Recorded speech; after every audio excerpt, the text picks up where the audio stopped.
everybody, welcome today to our webinar. We're excited to have you here. We're talking about the easiest way that you can give your clients peace of mind and give yourself some peace of mind as well. We're going to give you peace of our mind. How's that? Oh, yes. Not a very big piece. We don't have a lot to spare. So, but since you're here and since some of you don't know who we are, we're going to go ahead and introduce ourselves first. I apologize. I forgot to share my screen. Before we start here, let me share our screen so you can see our title. So as we talk about peace of mind and the peace of mind you're going to be giving your clients, I want to introduce myself. I am Tony Parmenter. I am the Senior VP of quality here at Bill Good Marketing. I kind of watch the quality of all the things that we produce. Clearly, this ain't it, right? And this beside me is Matt Hicken. Yeah, so I'm Matt Hicken. I'm the Senior VP of Client Success. It's my job here at Bill Good Marketing to make sure all of our clients, everybody that uses our services, is successful in using that service. And we've both been around for a long while. That's why we're a little punch drunk today. 22 years. Yeah. I worked in the industry for a long time, so very well aware of how all this stuff works. Helped a lot of different folks prepare and then sell and look at buying businesses. So that's all stuff that we are well versed in and we'll be talking about today. And it's a big thing as you prepare for your exit, whether you're selling a practice, whether you're handing it off to a son or daughter, whether you've got a team that's going to be taking it over, a junior partner or something like that, whatever it is, our end goal is to help you understand how you can get the most out of that practice as you exit, how you can prepare for that exit. And ultimately that all leads to the peace of mind that we're talking about. And we feel that's very important for your clients. So before we get any further, though, just for those of you who don't know who Bill Good Marketing is, we are an organization. As Matt said, he and I have been doing this for 22 years. Him actually as a financial advisor for part of it, me here at Bill Good Marketing as a coach and an on-site consultant. But what we do is we really help people understand how to grow their practice, how to develop relationships. When I talk to people about the Bill Good Marketing system, I say that the core tenet of us is we help people develop and deepen more meaningful relationships. That's relationships with your firm. That's relationships with your team, relationships with your partners, relationships with clients, strategic partners. There's a lot of these relationships that help drive your practice. And so Bill Good Marketing, we focus on developing a strategy plan that will help you cultivate those relationships. We help train you and your team how to deepen relationships, how to maintain relationships, and how to, from those relationships, cultivate new referral relationships. I'm going to stop saying relationships. I feel like I've said it a lot. Two more times. Okay. We help develop marketing campaigns. We help through coaching of our giant Bill Good Marketing system, which is a lot of key best practices that we've seen implemented over the 22 years we've been doing this and the 40 plus years that Bill himself has been doing this. And then we do have a CRM, Gorilla 5, G5, as we call it, that's kind of helped drive that whole system and that whole mechanism. And then the biggest part of what we do on an ongoing basis is we continue to provide you the marketing content to help you develop those relationships. I got one more. Nice. And cultivate those relationships as you grow in your practice. And that marketing content is feel good stuff. It's market specific as the market dives and jumps and wiggles and changes as there are tax law changes and stuff. And then we have a lot of marketing content designed to help you expressly prospect and tell people about what you do. So that is what Bill Good Marketing does. And at the core of that, as Matt mentioned, is we help you build a practice designed for you to plan for your eventual exit, if that's what you want to do. And that's what we're going to be talking about today. At the end of this, we will have a goodie basket. That goodie basket is designed to give you some tools to help do some of the things we're talking about. All you have to do to get that goodie basket is fill out our survey. If you're interested in that survey, and if there's something we can do a growth potential analysis. We analyze where you're at, what you're doing well, what we can help you do even better. And part of that may be planning for this exit, whether it's in 5 years, 10 years, 20 years, whatever it is. But we can help you plan how to build your business up, build the value into your business to get the highest possible multiple at the sale of business or turnover to a junior. So yeah, definitely take some time to fill out that survey, get that growth analysis, and get these couple nice items that we're going to share with you at the end of it. There is a guidebook that's kind of focused on client marketing, and there is the chart that we'll show you here, and we'll cover that when we get to the end of this. As we get going, and I'm just going to pause this for a moment, we'll come back to this. But as we talk about planning for your succession, the most important thing is you need to have a plan. And I mentioned a couple different time ranges, 5 years, 10 years, 20 years. It doesn't matter where you're at. I'm guessing at least some of you are on here because you're looking at maybe 2, 3 years, maybe even 5 years to that plan. It's very, very important that you have a plan. And we're going to talk about what that plan needs to entail. But there's a couple of reasons why. Number one, you need a plan you can tell your clients. They know you're not going to be there forever. They're asking you. Yeah, they're going to ask you at some point. A couple of gray hairs. Yeah. And so you have to have an answer that you can tell them in terms of what you're going to do. You want them to have that peace of mind that you are planning for that future, because the retention of those clients is a big part of the multiple that you can gain from that book and give you a sense of value and a sense of accomplishment as you retire. The next thing is you, as a financial advisor, have taken care of these clients for 10 years, 15 years, 20 years. You want to know that they're going to be taken care of going forward. It's something that keeps you up at night. It's something that as you near that finish line, you're thinking, do I want to hand this off? Am I ready to hand this off? And you need to know that whomever you're going to hand that off to is prepared to do that. You also want to, and this is huge for you, and we've talked to people before that don't even realize, I can sell my practice. Like, there's actual value in this practice if I sell it. Well, there can be value. And there is huge potential value for you as you retire if you can increase the multiples in terms of the value of that book. And we're going to talk about increasing those multiples. And then ultimately, a good reason to have this plan, if you're one of these folks that are with us today because you're 20 years out, it's still important for you to make this plan because you never know. The unexpected does arise. We don't like to dwell on that stuff, but it does happen. I've had clients who thought they had 20 years left in their career and then woke up one day and found out that they had cancer and that was going to shorten their timeline considerably. So begin now building in this value, building in this plan, building in this process that we're going to talk about today. So yeah, and what I found too is having this plan in place does not only increase the value of the book of your business now, but it also just increases the value for everybody coming in every day. Oh yeah, because of all the systems and processes we'll talk about that you'll set up. It just increases the fun and enjoyment you'll get out of the business. So, as far as the bringing peace of mind to you and your clients, this whole process is going to do that for you. Yep. So let's start talking. So we're going to share up the screen. And again, if you'll wait to the very end, you'll get a copy of this if you'll just answer a few questions on the goodie bag, including that potential growth potential analysis that we can run for you. Mm-hmm. So, but let's talk about some of the things that are going to create value in your business. And I'm going to start off by actually talking about your team, right? And at the very least, having one assistant who will stay with the book of business when you exit. Let's talk a little bit about why well, actually, let's talk about who first, right? Because that's important. Number one is most advisors will take a look at one of 3 different routes as far as what's going to happen to the book of business after you exit. And one of those routes is that it just is sold as is, in which case you will increase the value of your book of business by leaving a relationship manager, a good client service associate, whoever it is that there's a few things they have to have. Number one, they have to have built up a relationship with your clientele. They have to understand the systems and processes you've put into place. And then number 3, they have to be fairly compensated. And I'm going to talk just real quick about that. By fairly compensated, one of the things that I've seen often happen is as advisors, y'all are amazing people. You do a great job generous. And you're exceptionally generous, which is great.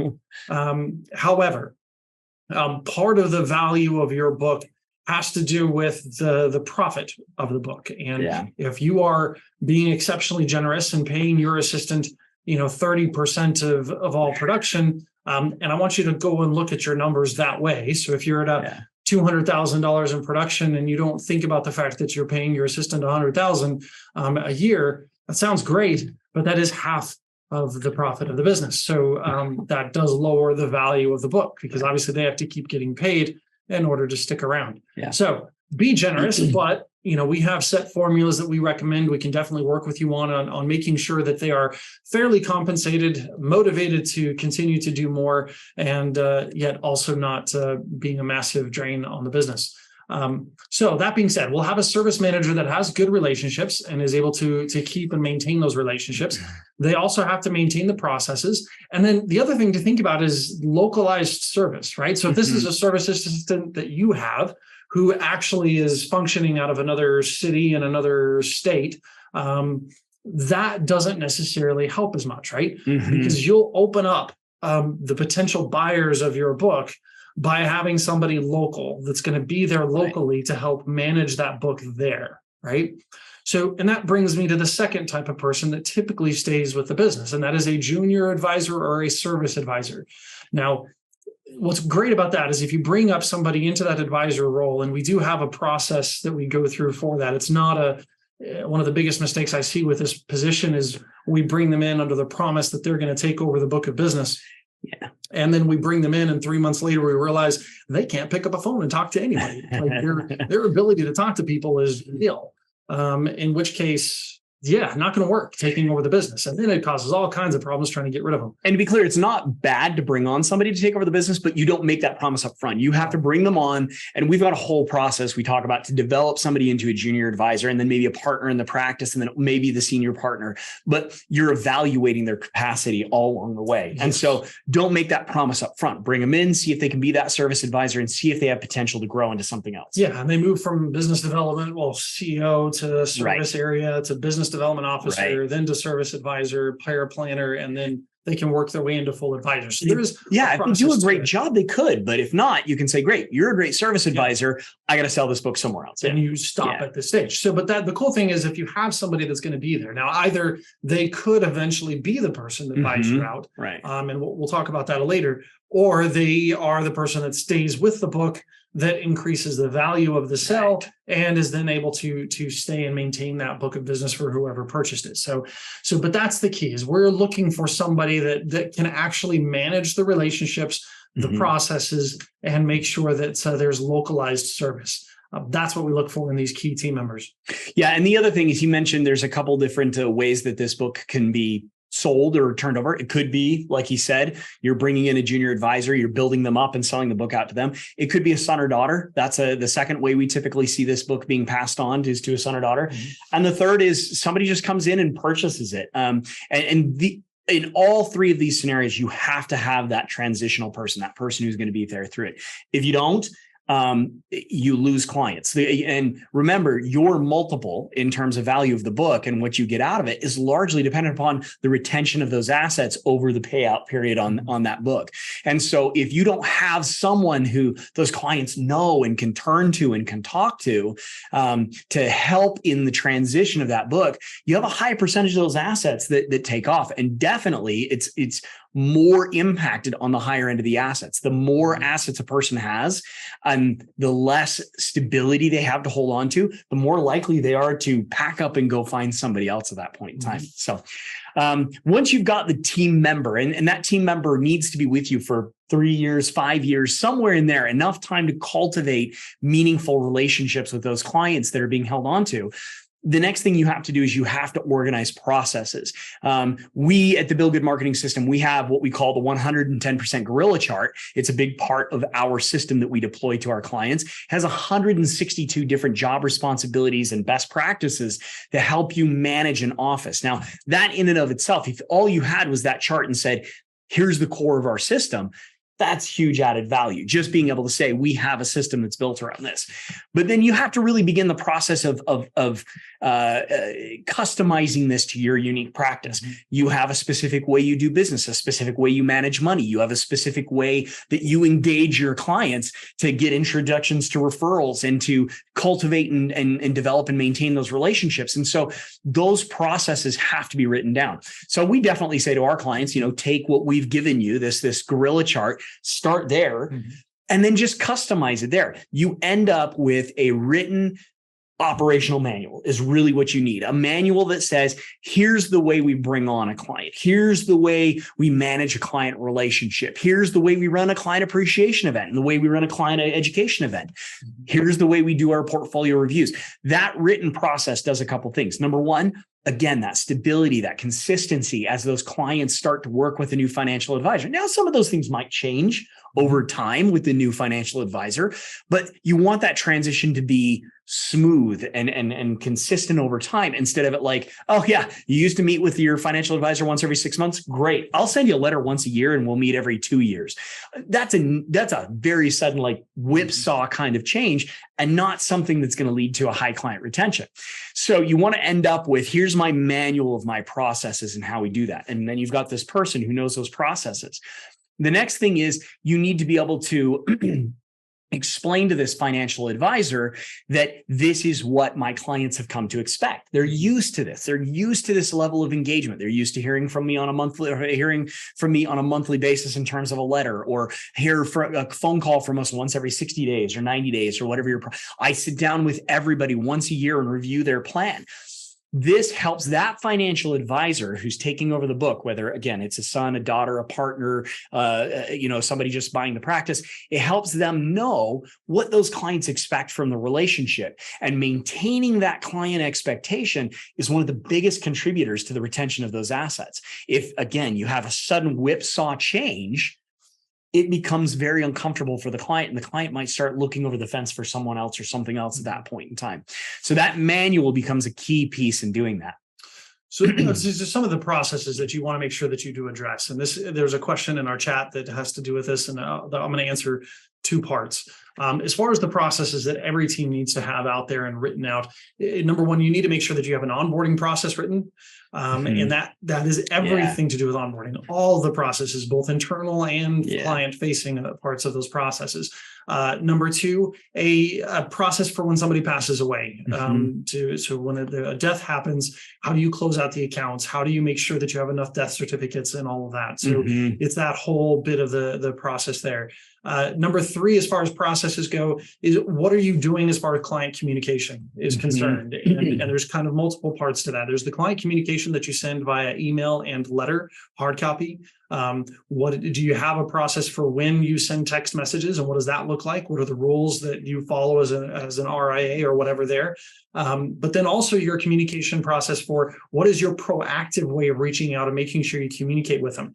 One of the consistent top complaints in the industry still has to do with a lack of unique, individualized communication from their advisor on a regular basis. And the best way to get that is through a phone call. So what is your proactive way of reaching out to them, and how often does that happen, and so on? Finally, a process for your review meetings. What kind of material are you going over? What are you giving them? What do they expect to receive from you? In that area, what I tell people is every single client has 3 questions they need answered. Number one, are they going to be okay? Right? And that question has varied meanings, but they need to know they and their mindset are going to be okay. Number two, we need to make sure that we answer the question of what did you do for me? Right? So in other words, what are you providing for me? And the way I answer that is always showing them what have we accomplished and what's next, right? What are we going to work on next? And then finally, number 3, what is this overall costing me? And that doesn't mean that every time you sit down with them, you tell them your fees, but you just tell them like what is involved, right? And you make sure that they see where they can easily and quickly get that answer. And and then also make sure, of course, in that answer that you're describing the value they receive for that cost. Because again, cost is only an issue in the absence of value. So describe your value there. So you have to have a review process. And then finally, the big thing is just at the end of year and beginning of year for tax season, what is your process for the clients there? What do you do in relation and communication with their CPA, tax accountant, whatever it is that's taking care of things for them? And then what do you do in the beginning of the year to help out with, so end of year as far as tax loss harvesting, and the beginning of the year as far as communication goes. Those are the main ones that you have to have in place. Some positive ones are, again, anything to do with milestones of birthdays, things like that. What do you normally do? What do they expect there? Any gifting strategies? What about referrals? When they give referrals, how do you address that? But here's the second part of the answer to the question, and I think this is an important one for everybody. When you sell your book of business, or if you're buying a book of business for that matter, we recommend the leaving advisor be gone in the day-to-day operations and client-facing part of the services within 6 months. And the reason being is because we found that the retention rates stay the same as long as all of these other parts are in place that we'll be discussing today. When the advisor does exit that client-facing role within 6 months. Right. But what it does happen is if they stay beyond that, problems tend to occur. And it comes in who's really in charge. If I hear something from the new lead advisor that I don't like, and I go to the old advisor and they disagree, what happens, right? It's the new advisor's book. It's the new advisor's business at this point. So how do we address this, right? So that's where the problems can occur. So if it doesn't affect retention by leaving in 6 months, but it does affect internal office processes and other problems by staying longer, that's where we just say, don't stay longer. I do understand the feeling and the thought. I just would go through all of those emotions, those feelings, as far as what's driving the desire to stay longer, and what you're going to accomplish in that time. Now, if you'll notice, I did say client-facing role. Where we have seen it be okay is if the departing advisor works on managing the investments. Right. This is not client facing, but they just have a process. It's a system. Before they're able to pass it on, it's going to take a couple of years to be able to train somebody up to be able to do it just as good. So they stay on as a managing of the investment side. That can work. Right. So that idea. So let's move on to hopefully that answers your question in chat. If it doesn't, please jump in and ask more. Always happy to answer any questions you guys put in chat. And I know that was a very long answer, but it does give us a lot of information for some of these other areas too. And that kind of comes to this next area, and that is so Tony's talked about the organized processes, but let's talk about having a managed book. And I know it's kind of a weird way of saying it, but essentially your book of business needs to be managed in such a way that it's repeatable, right? So what we have is 4 investment rules, right? We don't tell you how to invest. We're agnostic as far as buy and hold, tactical, technical analysis. That part you decide. But what you do have to have are rules, right? One of the big things, the reason why investors are coming to you is because you don't go by the seat of your pants. You're not watching the latest headlines or listening to the buy from Jim Cramer. You're following a system. You're following best practices that rules that have been proven to you, right? And a system you can articulate to them so they understand what to expect. Number 2 of our 4 investment rules is be able to explain your investment philosophy and how you manage investments, right? So number 1, have rules. Number 2, be able to explain them easily. If you have to use the word regression line or alpha in your explanation, don't change, right? You change your wording. But be able to explain your rules. Number 3, as far as our investment rules go, is that you have to use an agreement. And this is an IPS. And I've gotten away from saying IPS because so many in the industry can't use an investment policy statement because they kind of went a weird direction, right? Investment policy statements went to this route of, yes, you will have no more than 15% allocated to international, and you will have no more than 60% allocated to U.S. equities. And the problem is that if international suddenly does super well and is on a tear and moving up and doing a wonderful job, your incredibly stringent rules no longer work. Now you have to sell international, which, maybe that is part of your rules. But if it's not, do you want to be forced to sell based upon market movement, or the other way around? If the U.S. equities are just bombing, it's the middle of 2008. And so now we're at 40% allocation to U.S. equities. Are we going to go out there and buy another 20%, at that point in time? Maybe that is your policy, and that's fine. Just follow your rules there. But I don't want an IPS to dictate exactly what happens. What the IPS should do is we should agree upon time horizon, risk tolerance, how we manage money. So again, back to explaining our investment philosophy and how we manage money. And then finally, an agreement upon income, right? The end result, right? What are we going to withdraw money for? How much are we going to withdraw every year? That kind of an agreement. And then how are we going to communicate with each other? How often is that going to take place? So those are the things that you have to have on that agreement or IPS. Our 4th rule finally is just making sure that you are participating and protecting, right? And I say participating first because we all think about protecting, and we all know mathematically protecting is the better idea and it's the smarter thing. And especially the ultra high net worth want to know they're protected. However, this emotion we all have as human beings of the fear of missing out is an extremely powerful one. So if you will have more people calling and upset and probably firing you if the market is up 50% and you're only up 20 than you will if the market's down 50% and you're only down 20.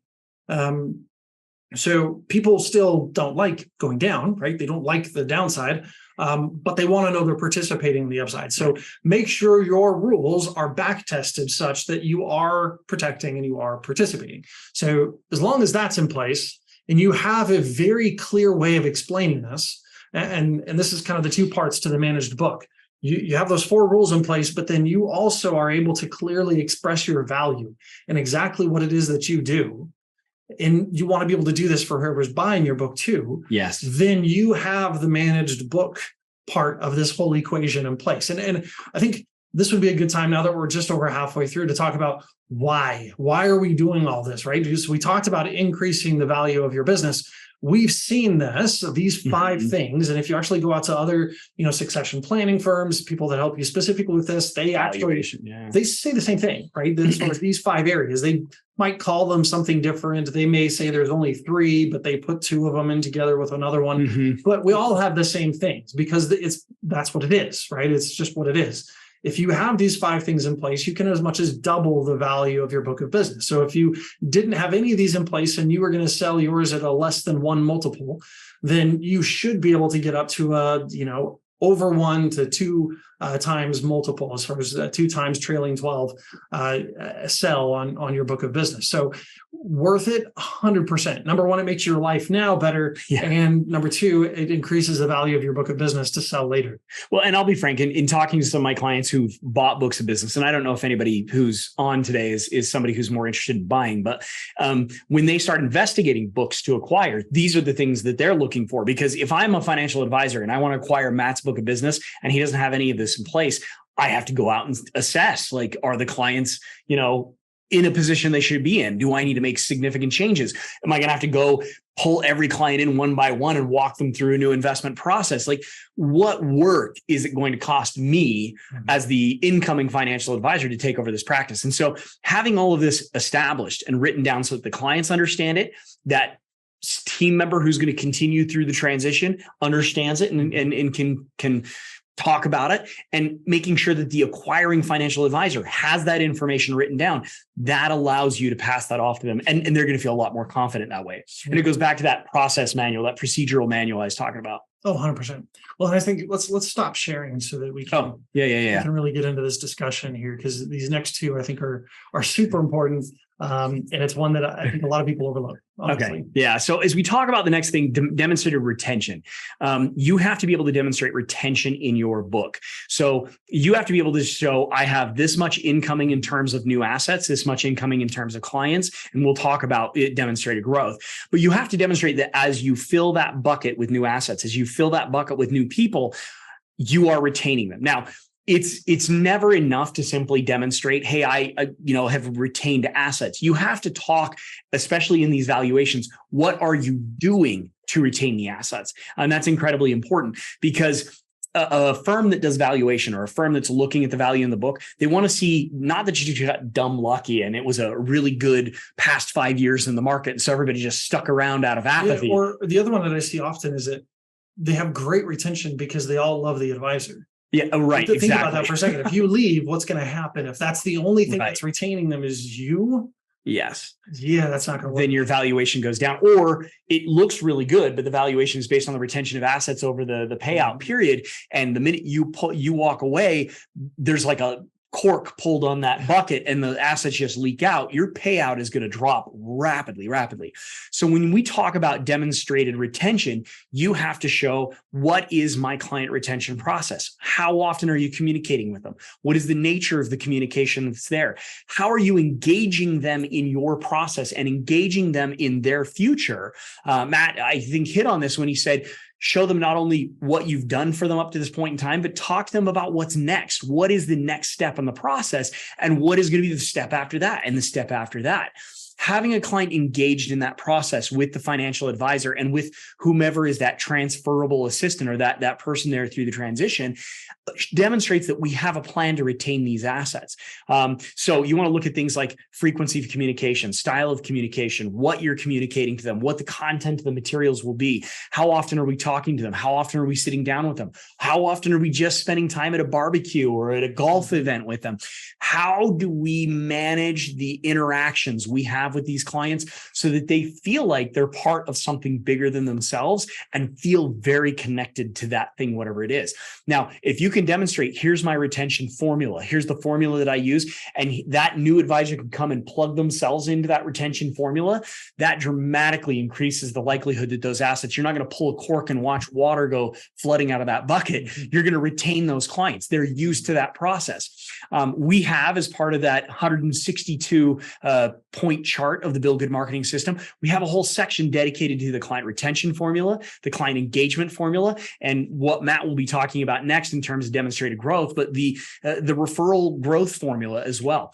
And so these are huge parts of that operational plan that you have to create and provide. Yeah, well, one of the things I'm going to talk about is on the engagement formula.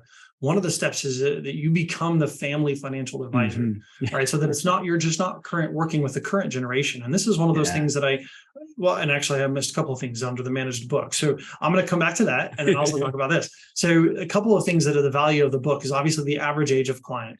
If the average age of your client is over 80 because you brought them on when you came into the business, and now those have been your clients and you've done a great job of retaining them, that's great. You can't retain them past death, right? Right. So the assets move on. So what you need to do is make sure that when those assets move on to the next generation, to those heirs, you are still the go-to financial advisor for them.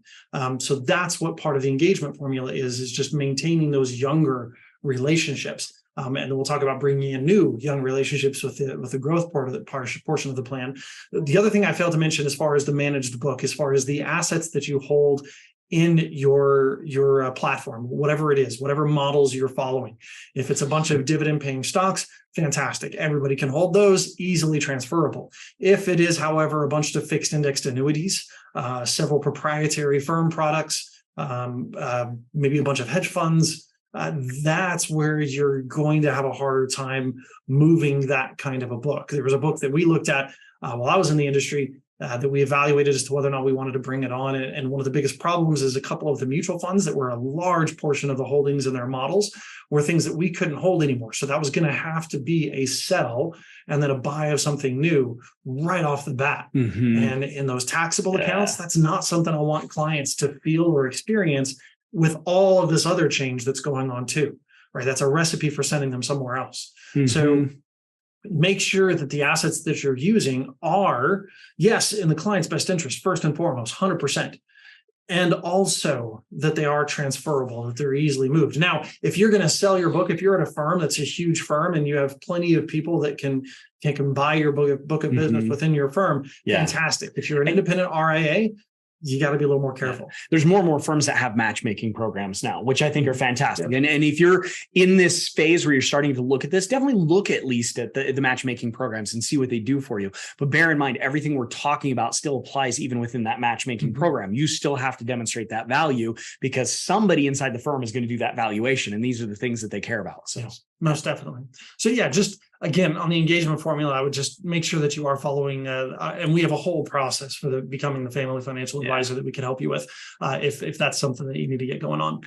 So let's talk about demonstrated growth. And this is not just growth for growth's sake. And this is one of those things that often is the area where, I wouldn't say it's pushback, but I would say where it's a little bit of a disagreement, right? Because typically when you're getting ready to retire, if you're in that 5 years before your exit, you're not thinking, hey, let's bring on some new business. Right? You're thinking, well, no, I just want to retain before I exit, which I understand. Yeah.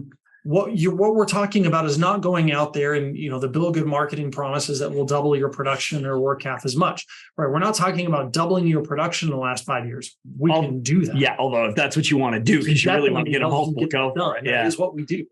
But in this case, what we need to show is that in particular, there is intrinsic growth, right? So that we're growing by referrals, introductions, and then we have a network of people with COIs and strategic partners out there as part of this book, right? So that we can actually go out and when we sell it, we say, look, like this book generates, a growth. And what we find is if you have the entire retention formula, engagement formula in place, that the clients that are the advisor teams that are doing that, between 15 to 24% of their clients are giving them at least one referral every year. Right, so think about that. If you have 100 clients, let's say, just to keep math simple for me, it's late on a Tuesday.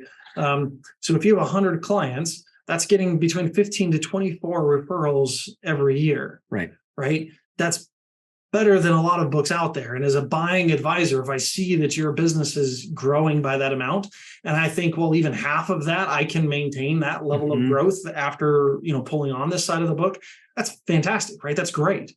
And so that increases the value of the book of business. So you do want to make sure that you are maximizing your referrals, your introductions, and then make sure you do have COIs, strategic partners that you're working with that will continue to provide business to the practice that you're running. And not just a CPA that you send donuts to during tax season. You need to have a meaningful relationship, a meaningful engagement with them. We have a whole process that we talk about in developing and cultivating those relationships. There's the R word again. And it's really, really important that you do that. So, it's this organic growth that everybody always talks about and says they want. It's the holy grail of the financial services industry is demonstrating organic growth. So, and the key with the strategic partners, the process that we have, it's one that, we helped develop on our team out in North Carolina when I was working there. So if you're saying to yourself, yeah, man, I've tried the CPAs and attorneys thing, it doesn't work. It does. You have to do it correctly. And then I would actually look outside of that scope of just those two professions too. There's plenty of other people that talk to clients and pretty intimately about their finances. You can have relationships with them too. Anybody that's going to have those conversations with your client is a potential partner. But the key is with the CPAs and attorneys, 90% of them won't work out. So it does become a numbers game to try to find the 10% that do. So just know there is a process for it. We can help you with it. That will be part of that growth potential analysis that we can conduct for you. If, again, you stay to the end, answer those brief questions and ask for that growth potential analysis, that's something that we can talk to you about and help you see if there's some opportunities there that we can help you capitalize on. But I think that's the key, right? With this demonstrated growth, you have growth coming from existing books. It's organic growth coming from your existing clients. You have growth coming in from a network of people coming back to the business. Now, the other part I'll talk about too is that, are you a great prospector? Are you a rainmaker? Do you go out there and bring in business? Well, that may be something you can do. So this is the other area that, as far as the staying on, is sending business back to the practice, right? And you have a kind of a referral relationship as far as getting paid to do that. But you can go out there and continue to prospect. Talk to that person next to you on the plane trip to Ibiza. And I just made that up, where you're going to get your camel underwear, but you can go all the way from, I know, and get camel for underwear. It's amazing. But so if that's your trip and you're on the plane and you're going to do that, then talk to your seatmates, send them back to the business and work out a relationship that way. So you can still operate in the business that way. Or if you decide to go do, we've seen a lot of people who end up getting into charitable industries. A lot of financial advisors, you possess a lot of skills that charities are looking for, the ability to get people to open up about money. And so whether it's, I'm working with this great charity that's going out into countries and helping them develop their market. There's this group of alpaca farmers in Peru or Chile, and we're going to help them, grow alpacas and turn it into alpaca sweaters. And I'm going to meet all sorts of people who are, contributing to these charities.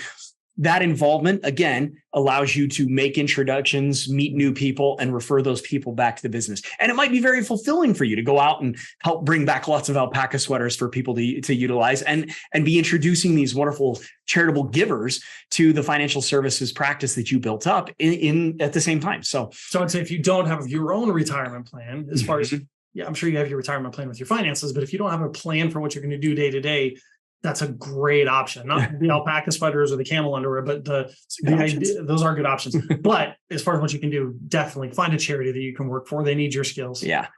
And I think at the end of the day, that's what we want to say is make a plan for yourself. Make a plan.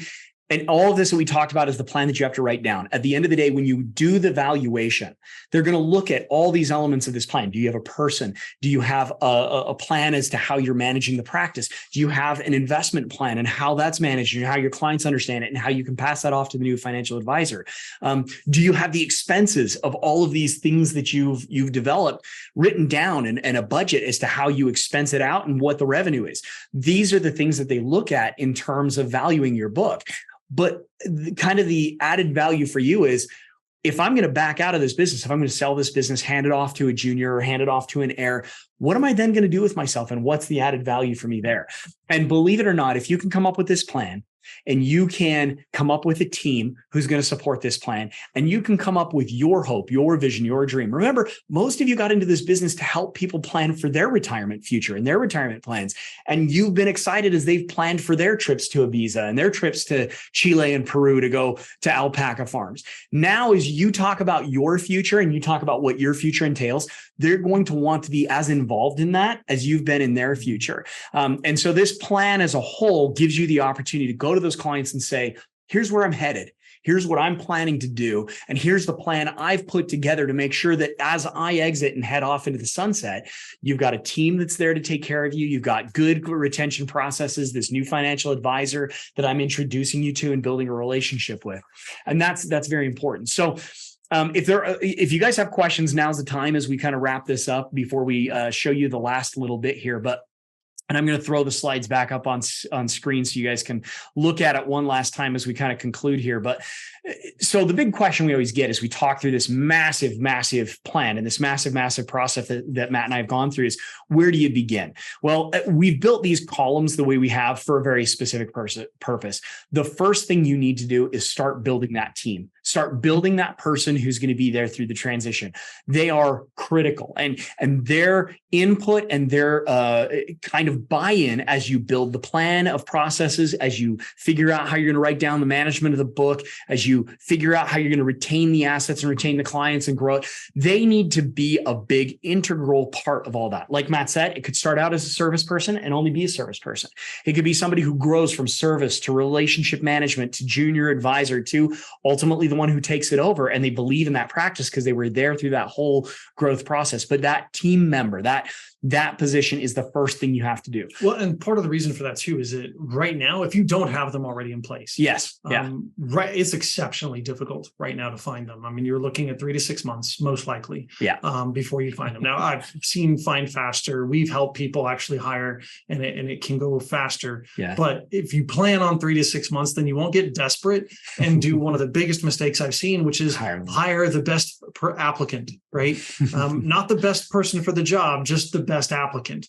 And if all the applications are, the best one barely graduated high school and can't alphabetize a list, it's not a hire, right? You don't hire them. But if you're desperate, of course, you're probably going to go for it, but don't, right? Mm-hmm. So start that process now if you don't have them on your team. And if you're second guessing, if you have somebody on your team that you're like, I hired them as the junior, but I don't know if they're going to make it. I'm feeling like they're not going to, as Bill says, make second thoughts, first thoughts, move on, try to find somebody else that can fulfill that position of taking over or fulfilling this role of like we talked about. And as Matt said, that's something we help a lot of financial advisors do. So if that's something you're looking for guidance on, let us know when you fill out this survey, which I'll show you the link in just a moment here, but let us know that, hey, I've got somebody, not sure they're the right person, or I don't have somebody and I need them. Let us know how we can help on that front as well. Mm-hmm. But that's the first thing. Get a team, then work on your client retention formula. That is huge. You have to plug those holes. You got to get that going. And then number 3, the next thing is, how am I going to show that this book is growing? If I'm working well on client retention, then that's got to just streamline straight into a good system for generating referrals. That's your first piece, is that organic growth. Those really are the first 3 things you need to be doing. You need to be looking at getting that team, looking at your client retention formula and system and process, and then you need to look at how I'm going to demonstrate growth. And then you just start documenting all those processes as you put them in place. So, I would just say that, so on this, and this will be something that we'll put into the chat, a link, but I teach a course that's called Asset Accelerator. And the whole point of that is to go from how do we go out there and get that growth, and starting with organic growth and moving our way on to, actually going on and prospecting. How do we start there and work our way all the way down? Even we go through pretty heavily the closing process, the how to profile, how to dig deeper, how to ask the right questions. And we go all the way through that. So 2 parts to this. Number 1, if you feel like you are not growing right now, you're not hitting those goals, then this would be a great class for you. Number 2, if you've brought on that potential junior advisor and they don't have the experience in closing or running a pipeline of business all the way through to the close, then the Asset Accelerator course would be for them too. So there is the link now in chat. Just click on that and that'll take you right to the page that goes through a description of everything that we cover, along with the dates and everything of when we'll be hosting the next one. And the big thing as we conclude here is, like we promised you at the beginning, we have a survey. And if you will come take this survey and tell us what your needs are, where you're strong, where you're weak, we can do a kind of a growth potential analysis for you. We can look at what you're doing well. We can look at where you're maybe weak and look at that in this 5-year, this 10-year kind of time sense and say, what do you got to do? What do you need to focus on today to get you to where you want to be in 5 years or 10 years when you want to retire? So please take the time to fill that out. And if you will do that, we will give you these 2 documents at no charge to you. It's the client marketing guidebook. It's our good way to do client marketing. Essentially runs a lot of that retention formula we've been talking about. And it's really your start on that retention formula. So don't miss out on that. And then the succession planning, that document we've been showing you, that table we've been showing you this whole time, so that you can continue to think, how am I doing on getting the right teammate? How am I doing on writing down my investment plans? How am I doing on my client retention, my growth? Am I fixing all these things? And am I getting it all documented so that I have something to hand off? Mm-hmm. So definitely, if you can, we've put the link in, or the link. We should put the link. We should put a link. We've put the link in the chat as well. So you can click on that link and go directly to that link and get that goodie bag. We want to thank you guys for being here. It's really important to us. I know for Matt and I, we've been doing this for a long time. Like we said, we've seen a lot of our good friends and financial advisors go through this process, move to the retirement phase. It's exciting for us to see you guys make that transition when that time comes. What's more exciting really for us is to make sure that we're prepping you beforehand so that when you get to that day, it's an exciting, happy, not a stressful, I don't know what I'm going to do kind of day. So, and it's cool too, because we've also had lots of these situations where the advisor that's selling and leaving the business, the person that's buying also joins in the services. So then we get to know them and still get to continue to provide these great, what was that R word again? Relationships for them with your clients that they bought. So if there's no further questions, doesn't look like we have them. So thank you guys so much. Thanks for coming out.